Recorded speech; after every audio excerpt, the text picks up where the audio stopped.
Olá pessoal, sejam todos muito bem-vindos ao canal da Burgos Eletrônica. Aqui quem está falando com vocês é o Luiz Carlos Burgos mais uma vez. No vídeo de hoje nós vamos falar um pouquinho mais de um assunto que eu sei que vocês gostam, que é fonte chaveada.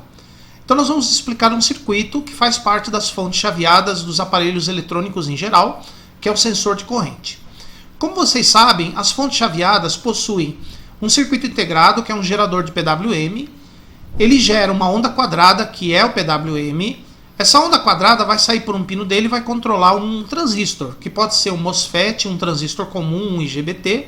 E esse transistor faz o papel de chave, ele vai ligar e desligar o primário do transformador Chopper milhares de vezes por segundo.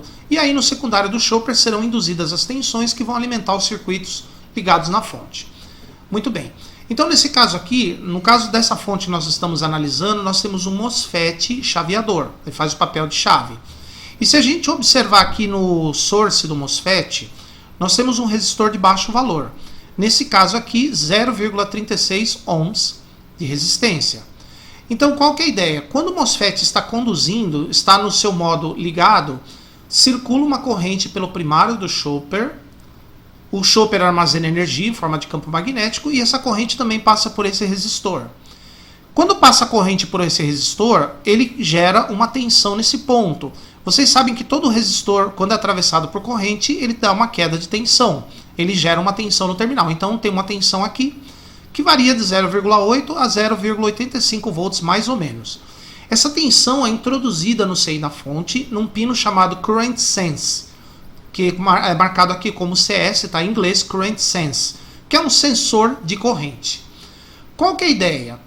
A corrente que vai circular aqui pelo Chopper e pelo MOSFET quando a fonte está funcionando, ou seja, o MOSFET ele fica constantemente ligando e desligando. Quando ele está ligado e a corrente vai circular por ele, o valor exato da corrente depende do consumo que você tem na saída da fonte.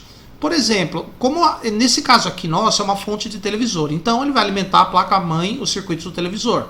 E o televisor, o consumo de corrente de um televisor varia o tempo todo.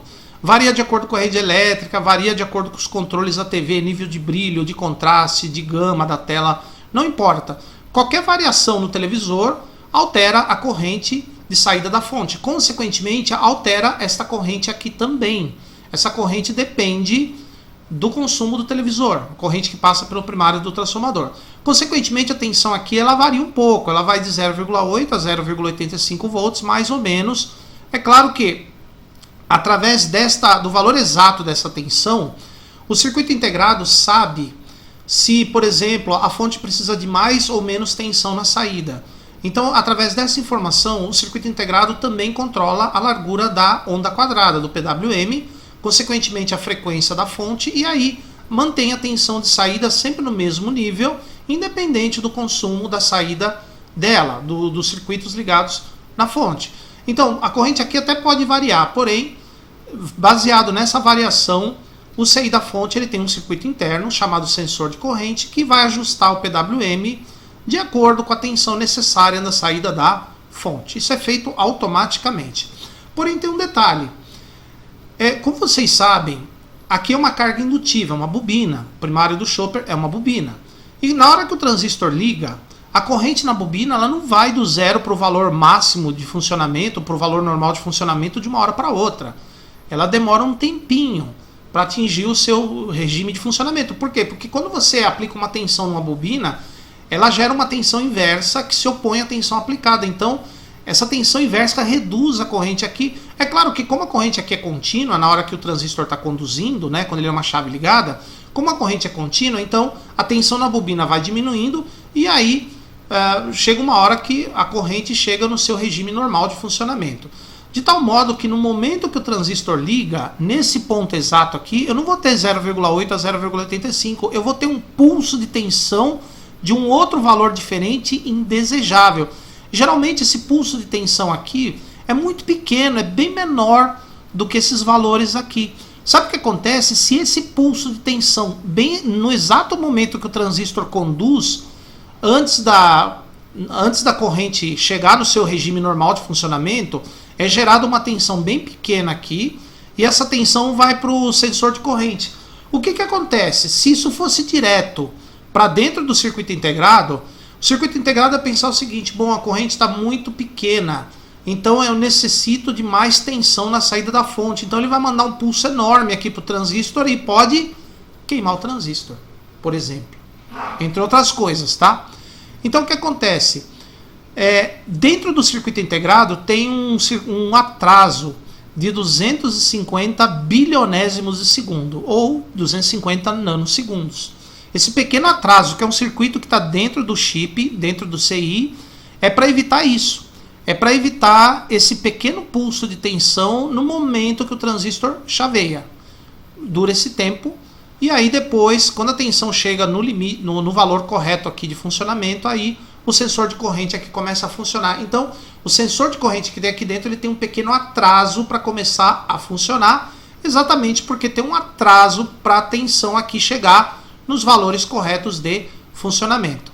Inclusive, tá vendo esse filtro aqui, que é esse resistor e esse capacitor? Pois é, se por um acaso o pico de tensão indesejável demorar mais do que 250 nanosegundos, mais do que 250 bilionésimos de segundos, daí esse circuitinho filtra esse pulso para mantê-lo dentro de uma zona de funcionamento que não comprometa nem o circuito integrado e nem o MOSFET da fonte, tá, pessoal? Então, quando o pulso demora menos que 250 nanosegundos, esse circuito aqui não faz nada de excepcional. Agora, se demorar um pouquinho mais, aí esse circuito entra em ação e amortece esse pico para que ele não danifique nem o circuito integrado e nem o MOSFET da fonte. Beleza, pessoal? Espero que vocês tenham entendido isso. Aqui eu tenho uma tensãozinha que o CI vai usar para controlar o PWM de acordo com o consumo da fonte. Como essa tensãozinha leva um tempinho para chegar no valor correto de funcionamento, existe um atraso dentro do próprio circuito integrado e, se for necessário, tem umas peças aqui fora para amortecer o pico indesejável quando ele vai ultrapassar o tempo do atraso aqui de dentro. Beleza, pessoal? Então, é isso aí. Sensor de corrente vocês vão encontrar em todas as fontes. É claro que se houver um curto na saída da fonte, por exemplo, vamos supor que o diodo aqui da saída da fonte entrar em curto. Se entrar em curto ou alguma coisa na saída da fonte ou algum circuito que a fonte alimenta, é claro que a corrente aqui no secundário do chopper vai aumentar. E se aumenta a corrente no secundário, a corrente no primário aumenta também. Se a corrente no primário aumenta a tensão aqui, ou seja, ela ultrapassa esses valores aqui. Ultrapassando esses valores, sabe o que o circuito integrado faz? Ele desliga a fonte. Tá? Beleza, pessoal? Então é por isso que quando entra em curto alguma coisa na saída da fonte, ela para de oscilar. Porque tem um sensor de corrente que faz isso também. A corrente aqui passou de um certo limite, a tensão passou desses dois valores aqui, desse intervalo, o circuito integrado desliga a fonte. Beleza, pessoal? Então, se vocês gostaram do vídeo, dê um like aí. Se você não gostou, pode dar um dislike, sejam educados nos comentários. Vejo vocês aqui no próximo vídeo. Inscrevam-se no canal, como eu sempre falo. E, por enquanto, meu muito obrigado e até a próxima.